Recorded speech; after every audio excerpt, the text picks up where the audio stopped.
कई बार school owners ये problem face करते हैं, स्पेशली रूरल स्कूल्स में, कि जितने एडमिशन्स उन्होंने प्लान किए थे उतने भी नहीं आते। हमारे इनिशियल वीडियोस में जहां हमने डिस्कस किया था कि आप क्या क्या स्टेप्स फॉलो करके एक स्कूल खोल सकते हैं, वहां मैंने आपको बताया था कि स्कूल का प्लान बनाना भी बहुत जरूरी है, जहां आप एक एस्टिमेट लगाते हैं कि लगभग कितने एडमिशन्स आपके पास आ जाएंगे। अब प्रॉब्लम तब शुरू होती है जब आपके प्लान के अकॉर्डिंग एडमिशन्स नहीं आते हैं, क्योंकि स्कूल सेटअप करने में काफी खर्चा होता है और अभी भी रेगुलर कॉस्ट तो लग ही रही है। अब ऐसे में एडमिशन्स ही नहीं आएंगे तो कैसे आप प्रॉफिटेबल एक स्कूल चला पाएंगे। इसलिए आपकी इस प्रॉब्लम को कम करने के लिए आज हम डिस्कस करेंगे कि कैसे आप अपने स्कूल्स में एडमिशन बढ़ा सकते हैं। देखिए, मार्केटिंग तो इम्पोर्टेंट है ही और उसमें एड्यूस्कॉट्स आपकी पूरी हेल्प करेगा, लेकिन उसके अलावा आपको ये देखना है कि जिस एरिया में आपका स्कूल है वहां आसपास में कितने गांव हैं और आपको एक प्लान बनाना है कि किस एरिया से कितने एडमिशन्स आ सकते हैं। तो देखिए, आपने एनालाइज किया था कि नॉर्मल सिचुएशन में आपके पास एरिया ए से आएंगे 100 एडमिशन्स। अब अगर आपके पास कैंपेनिंग के लिए टीम नहीं भी है और टीम बिल्ड करने का बजट भी नहीं है, तो आप मान लीजिए कि आपको 20 या मैक्सिमम 30 एडमिशन्स का लॉस होगा।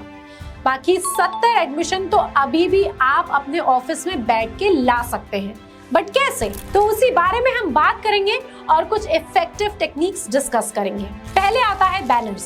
सबसे पहले तो आपको बड़े बड़े होर्डिंग्स लगवाने की कोई जरूरत नहीं, बल्कि आप 2x3 के जो छोटे छोटे बैनर्स होते हैं वहां पे एडवर्टाइजमेंट कराइए। ऐसा इसलिए क्योंकि रूरल एरिया ज्यादा बड़ा नहीं होता जहां बहुत ट्रैफिक हो और लोगों को दूर से कोई चीज दिखनी चाहिए, और दूसरी चीज, आते जाते लोगों के पास इतना टाइम भी नहीं होता कि वो आपका बड़ा बैनर पूरा पढ़े। इसलिए फालतू पैसे खर्च करने की बजाय आप कम पैसे में अपना काम कराएं और 2x3 के छोटे बैनर्स लगवाएं। उसमें आपको सिर्फ स्कूल का नाम और अगर आपके स्कूल का कैंपस अच्छा है तो उसकी फोटो लगा दीजिए। नीचे लिखे एडमिशन्स ओपन, कॉन्टैक्ट नंबर और स्कूल का एड्रेस। बस आपको इतना ही मेंशन करना है। Next comes building connections. आप गांव के लोगों से कनेक्शंस बनाइए।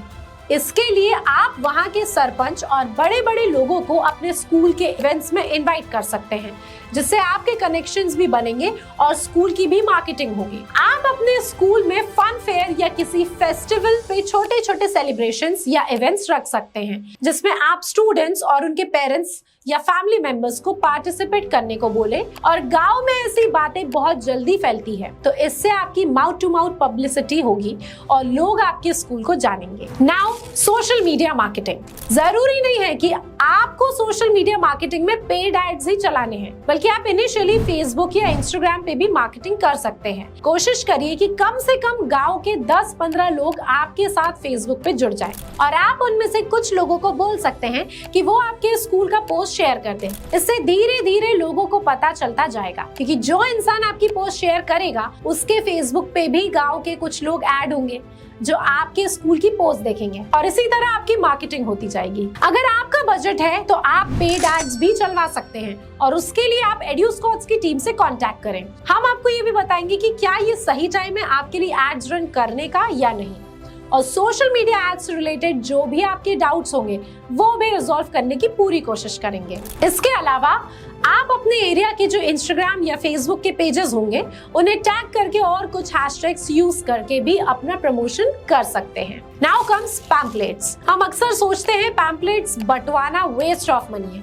क्योंकि लोग उसे थोड़ी देर बाद फेंक ही देते हैं, और ये बात सच भी है। लेकिन जो थोड़ी देर आपका पैम्पलेट लोगों के पास रहता है, उतनी देर में कोई एटलीस्ट ये तो देखता ही है कि ये पैम्पलेट किस बारे में है, और ज्यादा कुछ नहीं तो एटलीस्ट लोगों को आपके स्कूल का पता चलेगा। आप कोशिश करिए कि उस पैम्पलेट पे जो कंटेंट लिखा हो वो कुछ अलग हो और यूनिक हो, जिससे लोग एक बार तो पढ़ें। Now campaigns. अब ऑब्वियसली कैंपेनिंग के लिए आपको एटलीस्ट 2 या 3 लोगों की टीम चाहिए और इन्हें आप एज एन इंटर्न भी हायर कर सकते हैं कुछ टाइम के लिए 10-15 हजार की सैलरी पे। लेकिन सिर्फ लोगों को हायर करने से काम नहीं होगा, बल्कि आपको टीम को ट्रेन करना है कि उन्हें कैसे बात करनी है, किस तरह से पेरेंट्स के नंबर लेना है और कैसे नंबर सेव करना है। ये कैंपेन्स आप एग्जाम सेंटर्स के बाहर चला सकते हैं या लोगों के घर जाके उनसे बात कर सकते हैं। कई बार क्या होता है, टारगेट पूरे करने के लिए आपकी टीम कुछ भी गलत नंबर लिख के ले आती है। अब उसके लिए आपको उन्हें एक फ्री हैंड देना होगा, जिससे वो भले ही दिन में 5 नंबर भी लेके आए, लेकिन वो कॉन्टेक्स्ट जेन्युइन हो।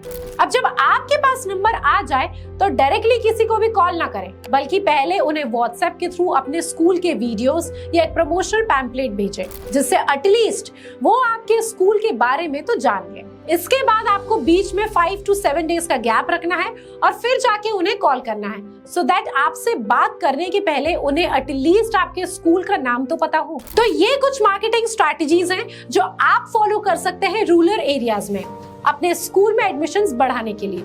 लेकिन याद रहे कि अगर आप एडमिशंस के 15-20 दिन पहले ये स्ट्रैटेजीज अपनाएंगे तो ज्यादा फर्क नहीं पड़ेगा, क्योंकि गांव में लोग एक दूसरे की सुन के ज्यादा काम करते हैं। इसलिए आप कम से कम 2-3 महीने पहले से ही ये सब स्टार्ट करें, जिससे लोगों को आपके बारे में पता चले, उन्हें आपस में डिस्कस करने का टाइम मिले और फिर आपको रिजल्ट्स जरूर दिखेंगे। तो ये कुछ स्ट्रैटेजीज थी जो हमने ग्राउंड रियलिटी को एनालिसिस करने के बाद आपके सामने प्रेजेंट करी। लेकिन ध्यान रखें कि ये कोई मैजिक नहीं है जिसके रिजल्ट्स एकदम दिखने लगे, बल्कि ये एक पूरा प्रोसेस है जिसमें थोड़ा टाइम लगेगा। लेकिन अगर आप कंसिस्टेंट रहें तो रिजल्ट्स मिलना गारंटीड है। वीडियो अच्छी लगी हो तो लाइक जरूर करें, और यदि आपके कोई और डाउट्स हैं एडमिशन या स्ट्रैटेजी से रिलेटेड तो आप मुझसे कमेंट सेक्शन में पूछ सकते हैं। Thank you so much for watching.